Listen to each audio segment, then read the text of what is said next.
আজকে chief adviser professor Mohammad ইউনুসের আর একটা ব্যস্ততম দিন গেল ড্যাভোসে। ড্যাভোসের সাথে অন্যান্য ইন্টারন্যাশনাল কনফারেন্সের একটা তফাৎটা হচ্ছে যে এখানে বোথ প্রাইভেট সেক্টর এবং পাবলিক সেক্টরের প্রচুর লোক আসেন। আজকে আমরা দেখলাম যে আর্জেন্টিনার প্রেসিডেন্ট এসছেন এবং আর্জেন্টিনার প্রেসিডেন্টকে ঘিরে খুব উত্তেজনা ছিল, প্রচুর সাংবাদিক তাকে কোশ্চেন করছিলেন। আর এইখানে যেটা হয় যে এই প্রায় পাবলিক সেক্টরের লোকদের সাথে এসে অনেকটা মিট করে প্রাইভেট সেক্টরে, এবং এইখানে ড্যাভোসে যদি আসেন দেখবেন যে কনফারেন্স হলগুলো খুব বড় না, ছোট ছোট কনফারেন্স হল, আর প্রচুর বাইলেটারাল মিটিংয়ের জন্য প্রচুর ছোট ছোট রুম আছে এবং রুমগুলোর খুব সুন্দর সুন্দর নামও দেওয়া আছে। সেই রুমগুলোতে যেটা হয় যে প্রাইভেট সেক্টরের সিনিয়র লিডারদের সাথে পাবলিক সেক্টরের অনেক মন্ত্রী বা হেড অফ দ্য গভর্নমেন্ট বা হেড অফ দ্য স্টেট, তাদের প্রচুর কথা হয় এবং এই কথাগুলো খুব এফেক্টিভ হয়। ড্যাভোসকে বলা হয় যে ডিল মেকিংয়ের জন্য ওয়ার্ল্ডের বেস্ট ডেস্টিনেশন। আপনি যদি ডিল মেকিং করতে চান বা আপনি যে নতুন আইডিয়া নিয়ে আসছেন এবং আইডিয়াটা খুব এফেক্টিভ হয়েছে, সেটা জানানোর জায়গা হচ্ছে ড্যাভোস। অনেকে ইউএন জেনারেল অ্যাসেম্বলিতে যান, বাট এটা অনেকটা রিজিওনাল পলিটিক্স, জিওপলিটিক্যাল ইস্যু বা একটা গ্লোবাল ইস্যুগুলো নিয়ে ওইখানে অনেকটা বেশি আলোচনা হয়। বাট তার চেয়েও ডেভোস খুব এফেক্টিভ। এখানে অনেক বেশি যেটা হয় যে ডিল কাট হয়। তো আজকে প্রফেসর ইউনুসের যেটা হয়েছে যে আজকে অনেকগুলো মিটিং হয়েছে, মোর দেন 13 মিটিং, এবং খুবই এফেক্টিভ মিটিংগুলো ছিল। এবং আজকের ব্রডার থিম ছিল যে আজকে প্রচুর প্রাইভেট সেক্টরের সাথে প্রফেসর ইউনুসের বৈঠক হয়েছে। সকালবেলায় ডিপি ওয়ার্ল্ড এসছিলেন। ডিপি ওয়ার্ল্ড জানিয়েছে যে তারা বাংলাদেশের চিটাং পোর্টের বিশেষ করে নিউ মোরিং কন্টেনার টার্মিনালটাকে তারা অপারেট করতে চায় এবং এটাকে একটা গ্রিন টার্মিনাল হিসাবে তারা ট্রানজিশন করতে চায়, এবং এটার ফলে তারা বলছে যে চিরাং পোর্টের যদি এফিসিয়েন্সি বাড়ানো যায়, পুরো বাংলাদেশের ফরেন ডাইরেক্ট ইনভেস্টমেন্ট আসবে। তো সিমিলারলি ওরা ওদের অঙ্কটা বলেনি, বাট তারা খুবই সিরিয়াস। তারা যদি আজকে তাদেরকে বলা হয় এমনকি কালকেই তারা এসে অপারেট করার মতো অবস্থা। তো ডিপি ওয়ার্ল্ডে 70টা দেশে তারা কন্টেনার টার্মিনাল এবং প্রাইভেট পোর্টগুলো অপারেট করে, এবং এই ক্ষেত্রে তাদের যথেষ্ট ওয়ার্ল্ডের one of the largest company. DP ওয়ার্ল্ডের ছাড়াও আজকে মার্কস লাইন যারা গ্রুপ, এটার এপি মোলার মার্কস হচ্ছে ওয়ার্ল্ডের one of the largest shipping companies, এবং ওরাও একটা বড় পোর্ট অপারেটর। ওরাও বাংলাদেশে আসতে চাচ্ছে, বিশেষ করে চিরাং পোর্টের অদূরে লাল দিয়া পোর্টটা ওরা অপারেট করতে চাচ্ছে এবং বলতেছে যে এইটাকে তারাও একটা গ্রিনফিল্ড টেকনোলজি ইন্ট্রোডিউস করবে যাতে কার্বন ইমিশনটা কম হয় এবং এটা খুব এফিশিয়েন্ট হয়। তো চিটাং পোর্টের ক্ষেত্রে প্রফেসর ইউনুসের বক্তব্য খুবই এখানে স্পষ্ট। উনি ওদেরকে বলেছেন যে উনি চিটাং পোর্টটাকে খুব এফিশিয়েন্ট করতে চান, এবং এই এফিসিয়েন্সির উপরে আসলে বাংলাদেশে কীরকম ফরেন ডাইরেক্ট ইনভেস্টমেন্ট আসবে সেটা অনেকটা নির্ভর করে। বাংলাদেশে কিছুদিন আগে কিহাকসুন ইয়াং ওয়ান কোম্পানির মালিক, উনি প্রফেসর ইউনুসের সাথে দেখা করেছেন। ওইখানে উনি একটা কথা বলেছেন যে চিটাগাং পোর্টের এফিসিয়েন্সি এত কম হওয়ার কারণে বাংলাদেশে হাই এন্ডের গার্মেন্টসের ম্যানুফ্যাকচারিংটা হয় না। হাই এন্ড গার্মেন্ট ম্যানুফ্যাকচারিংটা খুব দ্রুত করতে হয়, কারণ বায়াররা তাড়াতাড়ি চায় প্রোডাক্টটা। তো সেই জিনিসটা আমরা এখানে করতে পারি না। আমরা খুব বেসিক আইটেম যেমন শার্ট, প্যান্ট, এগুলো কাজ করি, বা সোয়েটার, এই কাজগুলো করি, বা ডেনিম আমরা কাজ করি বেশি, এবং এতে প্রাইসটা খুব কম হয়, আমাদের লাভটা অত বেশি হয় না। তো এই জায়গায় যদি চিটাং পোর্টের এফিসিয়েন্সি যদি ভালো হয়, তাহলে এমন হতে পারে যে আমাদের এক্সপোর্ট অর্ডার এসে ওইটা প্রসেস হয়ে আবার বাইরের কাছে যেতে দেখা যায় যে 15-20 দিনের মধ্যে আমরা করতে পারছি, বা 15 দিনের মধ্যে করতে, সেক্ষেত্রে বায়ার আরও ইন্সপায়ার্ড হবে বাংলাদেশে আসতে। তো চিরাং পোর্টের এফিসিয়েন্সির উপরে বাংলাদেশের এফডিআই, বাংলাদেশের জব গ্রোথ কতটা হবে, বাংলাদেশের ম্যানুফ্যাকচারিং হাব হয়ে ওয়ার্ল্ডের একটা বড় ম্যানুফ্যাকচারিং হাব হিসাবে এমার্জ করতে পারবে কি না, সেগুলো নির্ভর করছে। তো সেই আলোকেই দুইটা বড় কোম্পানি, ওয়ার্ল্ডের লার্জেস্ট দুইটা কোম্পানি আজকে প্রফেসর ইউনুসের সাথে দেখা করেছেন। তারা বাংলাদেশের ব্যাপারে ইন্টারেস্টেড, এবং এই তাদের যে ইন্টারেস্টটা শো করাও ওয়ার্ল্ডকে জানাচ্ছে যে না, বাংলাদেশের এখন পরিস্থিতি স্বাভাবিক, বাংলাদেশের ল অ্যান্ড অর্ডার সিচুয়েশন স্বাভাবিক। তারা এখন more and more foreign direct investment আসাটা এখন পাইপলাইনে আছে এবং অনেকে ইন্টারেস্টেড বাংলাদেশে আসতে। প্রফেসর ইউনূস বলেছেন যে চিটাং পোর্টকে নট অনলি বাংলাদেশের জন্য, এটাকে একটা বড় পোর্ট হিসাবে, এটা রিজনের বিগেস্ট পোর্ট হিসাবে এটা এমার্জ হবে যদি আমরা এটা নিয়ে কাজ করতে পারি। এবং সেই ক্ষেত্রে এটা যেটা করবে যে নেপাল, ভুটান বা এদিকে নর্থ ইস্ট ইন্ডিয়া হোল রিজনের জন্য এটা একটা বড় পোর্ট হিসাবে আবির্ভূত হবে এবং পুরো ম্যাসিভ অ্যামাউন্ট অফ কন্টেনার এটা হ্যান্ডেল করবে। আজকে নিক ক্লেগ এসেছিলেন। স্যার নিক ক্লেগ আপনারা জানেন যে উনি ব্রিটেনের লিবারেল ডেমোক্রেটিক পার্টির প্রেসিডেন্ট ছিলেন, অনেক দিন ধরে তাদের পার্টির নেতৃত্ব দিয়েছেন এবং তার নেতৃত্বে লিবডেমরা one of the best result করে এবং সেই ক্ষেত্রে যেটা হয় যে ডেভিড ক্যামেরনের সাথে লিবডেম একটা কোয়ালিশন গভর্নমেন্ট করেছিল, সেখানে উনি ডেপুটি প্রাইম মিনিস্টার হয়েছিলেন। বাট উনি যখন পলিটিক্সটা ছেড়ে দেন তারপরে উনি মেটা, যেটা ফেসবুকের যে মাদার কোম্পানি, তার সেখানে জয়েন করেন গ্লোবাল পলিসি চিফ হিসেবে। তো ওদের গ্লোবাল অ্যাফেয়ার্স চিফ হিসাবে নিক ক্লেগের সাথে আজকে প্রফেসর ইউনূস বললেন যে তাদেরকে স্টেপ নেওয়ার কথা বললেন। ফেসবুক জানেন, ফেসবুক প্ল্যাটফর্মকে ইউজ করে প্রচুর ফেক নিউজ ছড়ানো হচ্ছে বাংলাদেশকে নিয়ে, অনেক মিথ্যা নিউজ দেওয়া হচ্ছে, অনেক ডিসইনফরমেশন দেওয়া হচ্ছে এবং এটার ফলে যেটা হয় যে অনেক ভালনারেবল জনগোষ্ঠী এতে বিপদগ্রস্ত হন, অনেক ধরনের রায়ট হয়ে যায় এর কারণে।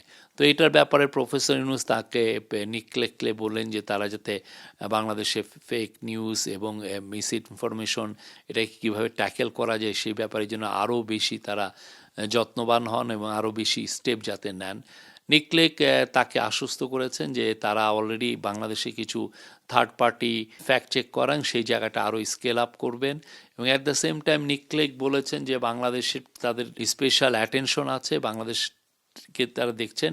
এবং কিছুদিন আগে আপনি জানেন যে মার্ক জুকারবার্গ, যে মেটার চিফ বা ফেসবুকের চিফ, উনি একটা জানিয়েছিলেন যে ফেসবুক এখন থেকে আর ফ্যাক্ট চেকিং করবে না ইউএসএ। তো এটাকে অনেকে মনে করছিলেন যে এটা কি will it be translated also in Bangladesh on other parts of the globe, এটা কি এই দেশেরগুলোর জন্য অ্যাপ্লিকেবল হবে কিনা।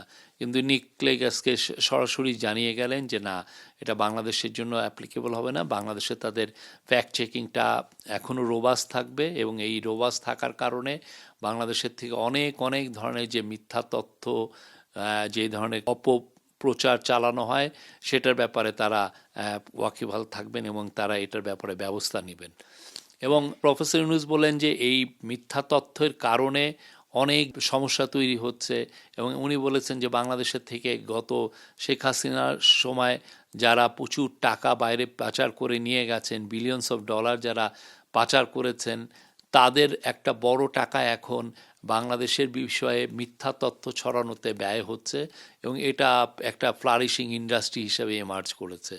তো এই ব্যাপারে ফেসবুক যেহেতু একটা প্ল্যাটফর্ম, সেই ব্যাপারে প্রফেসর ইউনূস বলেছেন যে তারা যাতে এটা ব্যাপারে অ্যাকশন নেয়, যারাই মিথ্যা ছড়াবে সেই বিষয়ে ফেসবুকের উচিত এটা ফ্ল্যাগ ইন করা, সেই ব্যাপারে যথাযথ ব্যবস্থা নেওয়া। এই বিষয়গুলো ইউরোপিয়ান কান্ট্রিগুলো প্রচুর করছে, বিকজ তারা মনে করে যে এটা প্ল্যাটফর্ম, যারা ফেসবুক বা গুগল যে প্ল্যাটফর্মকে ইউজ করে মিথ্যা তথ্য ছড়াবে সেই প্ল্যাটফর্মের দায় আছে এই মিথ্যা তথ্যগুলোকে তাদের প্ল্যাটফর্ম থেকে সরিয়ে দিতে।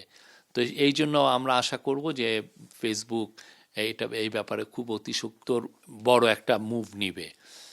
আজকে অন্যান্য মিটিংগুলোর মধ্যে ওয়ার্ল্ড ব্যাংকের সাথে মিটিং ছিল। ওয়ার্ল্ড ব্যাংক আবারও জানিয়েছে যে তারা বাংলাদেশের সাথে আছে, বাংলাদেশের রিফর্মের কে তারা হেল্প করবে, বাংলাদেশের অনেক কিছুতে লেন্ডিং প্রোগ্রামটা ওরা আরও রোবাস্ট করবে, আরও বেশি করবে এবং তারা জানিয়েছে যে যখনই তোমাদের প্রয়োজন হবে তাদেরকে জন্য আমরা তাদেরকে যাতে নক করি।